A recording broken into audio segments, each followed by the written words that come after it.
What's up guys, Andy here, aka Jake Mercure, and we are entering our mid-game credit card setup. So I've got a 5-step strategy that'll help you guys get the most rewards, most points. Let's get into our first step, which is to get all our pre-524 sign-up bonuses out of the way. We're gonna be working with limited spots here, and I gotta get that Chase Sapphire Preferred before I go over 524 for my mid-game strategy. For my OG viewers that know I had a 2019 Chase Sapphire Preferred, hit that subscribe button if you haven't already, and drop a comment saying you've subscribed. Like I said, I'm getting the Chase Sapphire Preferred again. My 48-month rule is going to be up, and I am reserving that one spot left for the Chase Sapphire Preferred, which is really important to me. So the whole strategy here is that we're going to be getting a sign-up bonus, and then another sign-up bonus, and another sign-up bonus. We're going to shift the needle to sign-up bonuses, and then we're later going to move it over to optimizing your multipliers. So if you could potentially get cards that have good multipliers with good sign-up bonuses, that would be the epic ultimate strategy here, guys. You could get a World of Hyatt, maybe a Southwest card, any of the Chase Sapphire or Freedom cards, which I assume if you're entering your mid-game, you would have already got a Freedom card. But what I'm saying here is that you gotta just get all the Chase cards before you get over 524,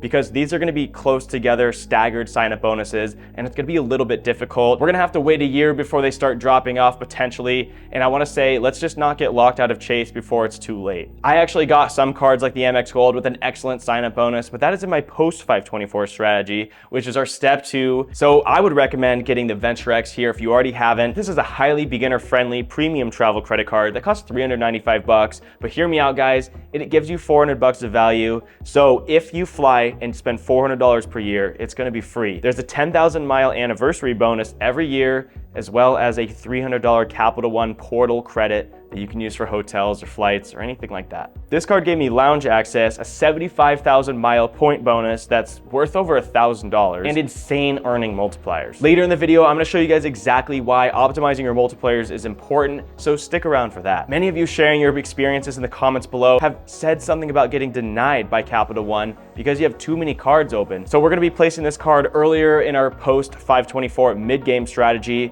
so you don't get too many cards and then get denied for the Capital One Venture X, since this is an excellent card to get. And I'm telling you guys, people are getting denied with great credit scores too. Capital One is just saying if you have too many credit card accounts open in a short period of time, they're not happy with that and they'll deny you. I actually gave this card a 524 space because I really wanted to make sure I wouldn't get denied for this card, and it kind of just made sense. So if you want to go ahead and get this card even before you go over 524, it could totally make sense doing so. Even though I'm already over 524, I do plan on getting possibly another Chase Inc. business card. I want to get a really good sign-up bonus, and it doesn't even matter if I'm over 524 since it's a business credit card. It doesn't count. See, the thing is with YouTube is that us creators like to think of ourselves as running a business, and I'm not gonna lie, it is pretty close to running a business. For me, I'm not making any money or any profit, except for the one person who signed up for my SoFi referral link. Shout out to you. Most of the world doesn't have a business, so I mean, it totally makes sense if you don't want to get business cards. I strive to entertain you guys, so let's have a lot of fun doing so and keep on going. If you want to try something new, I'm trying out multiple card issuers during this post 524 status. I want to get cards like the MX Gold, the Capital One Venture X. I'm trying to get, familiar with all these credit card issuers so I can understand what their products are like, what their experience is like, and then I can further build my, credit card strategy with one of the issuers that I find myself liking the most. MX is pretty good so far. The MX Gold had a 90,000 point sign-up bonus plus $200 cashback statement plus 4x on dining and 4x on groceries is perfect for my strategy. Eventually I'm going to be optimizing my multiplier. So yes, a good sign-up bonus is important, but I do want to have something that I can use after I'm done with the sign-up bonus, because I'm not trying to, cancel a bunch of credit cards or just straight churn credit cards for the sign-up bonuses here. That's not necessarily the mid-game strategy I recommend. So we're going to be shifting from sign-up bonuses to multipliers here with step 3, and that is to optimize your multipliers. Like I said, some of the credit cards I got were strictly for the sign-up bonus, like the Chase Inc. card, because 1.5% on business purchases, guys. I'm not really running like an inventory or something like that. So if I were to be buying like another camera or something, I'd probably want to just put it on my own personal credit card, specifically something that either earns a good multiplier, or if I'm going to be hitting another sign-up bonus, it just makes a little more sense for that. What I'm saying here is that if you have opened a bunch of credit cards and they are just for sign-up bonuses, we don't really need them anymore. So that's going to be in a second. I'm going to show you what to do. Personally, I'm looking to cover all parts of my spending: gas, restaurants, groceries, rent, everything else, flights, travels, everything like that. I don't necessarily need to cover gas since I live in a city and I don't have a car. It's totally okay with me. No insurance, no gas. It's kind of a flex, I'm not going to lie. But we're not only looking to cover all parts of these categories, we're actually looking to get the highest multipliers possible. So, you could cover gas like online groceries with the Chase Freedom Flex, but I want 4x back because that 1x back kind of makes a difference. And I can go in person too for groceries. So, we're not just trying to cover all parts. We're trying to get the best optimized multipliers for all categories. I mean, of course, it's a balance. You don't just want to sign up for a credit card because that has a good multiplier and no sign-up bonus. You don't want to sign up for a sign-up bonus that has no multipliers. Like when I was using the Chase Freedom Unlimited for 1.5% on everything and 5x on travel, that was perfectly okay, but I wanted something a little bit better, so I went ahead and signed up for the Venture X, which got 10x on hotels, 5x on flights, and 2x on everything else. Now I actually want to use the Chase Freedom Unlimited for the everything else category, even though it is 1.5%, because I think Chase has better transfer partners, and it kind of comes down to the redemptions, which I'll talk about in a second. I'm going to be balancing the Capital One Venture X at 2x back and the Chase Freedom Unlimited at 1x back, kind of 50-50 using each one, because point diversity is important, and as you guys know, Chase has kind of a little bit better transfer partners here, so I think it's kind of almost worth it to do so. One thing I did that I kind of didn't really wish I did was I got the Built MasterCard during my pre-524 phase. I not only burned a 524 slot with Chase, I also didn't get a sign-up bonus, and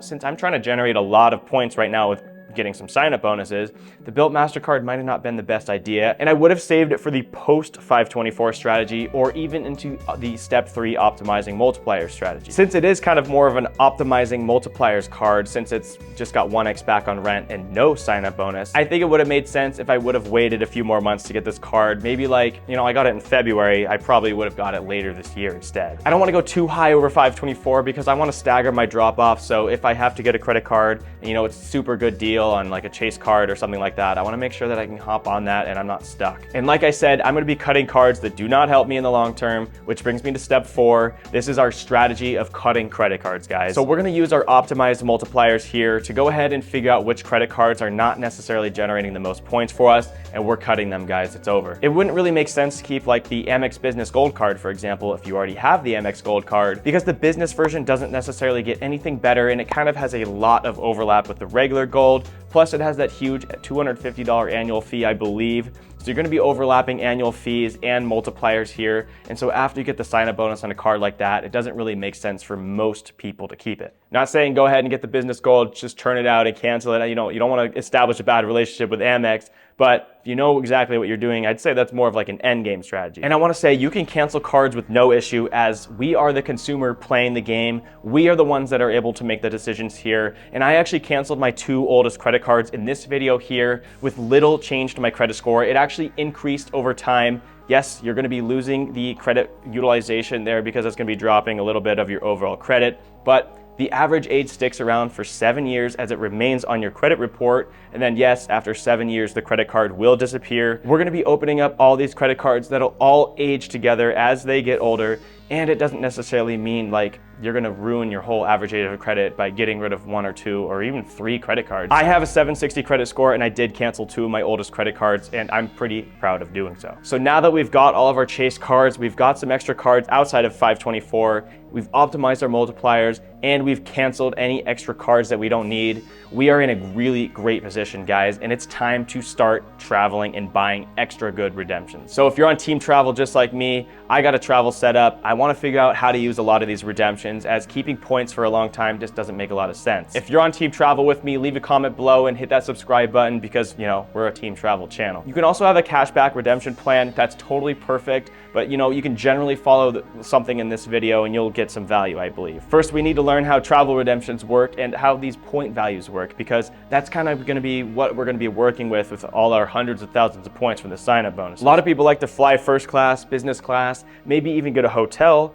A lot of people can also use it for redemptions like Apple or like MacBook. What I want to do here is transfer points from Amex, Chase, Capital One. I want to send it over to like Hyatt, United, and any of those other transfer partners that are very valuable and give you the valuable point redemption. You can even keep it simple, guys. I want to say it's not the most practical to be flying first class everywhere, burning up your points. I mean, some people really do enjoy that. I personally like to keep it practical. I just made a point redemption today for 9,500 Southwest points from my one-way from Chicago to New York. I'm going to be flying and moving there, guys. So stick around for that. My background's going to change in maybe like a month. I think. I have no idea where I'm gonna live yet, but we'll figure it out. And that 9,500 points was only $140. We don't have to make crazy redemptions where you're flying around the world first class, staying in the most luxurious hotels. I wanna keep it practical and make sense on this channel. We're all trying to make profit and enjoy our lives too. A lot of the redemptions are so crazy, it's almost like that's just like never gonna happen. And yes, on paper, you're gonna be getting the highest cent per point, but let's just find a balance in the middle where it's practical. I'm not saying go to Ohio or something like that, but maybe like in between like the Maldives in Ohio, something like that. And if you're looking to see how this strategy fits into my personal setup, you can watch this video here. I actually show you the exact credit cards and when I'm gonna go get those credit cards. You'll see me apply or just talk about applying for those credit cards and how they fit into the setup. Anyways, thank you guys for watching. Have a good day and take it easy. Bye.